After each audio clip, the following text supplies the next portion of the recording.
തൃച്ചംബരം ശ്രീകൃഷ്ണസ്വാമി ക്ഷേത്രത്തിൻ്റെ കിഴക്കേ നടയിൽ മുന്നിൽ തന്നെ ഒരല്പം തെക്കോട്ട് മാറി ഒരു ഇലഞ്ഞിത്തറയുണ്ട്. വളരെ പഴക്കം തോന്നുന്ന ഒരു ഇലഞ്ഞിമരം.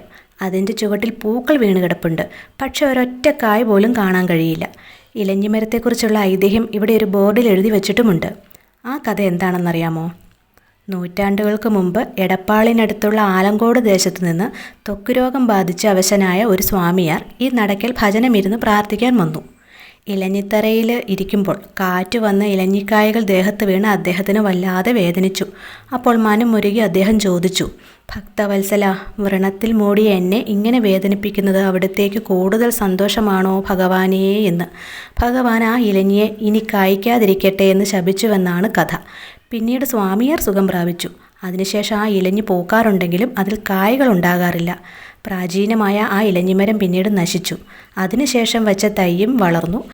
എന്നാൽ ഈ ഇലഞ്ഞിമരത്തിലും കായ്കൾ ഉണ്ടാകാറില്ല. അതിന്നും കാണുന്നവർക്കെല്ലാം വിസ്മയമാണ്.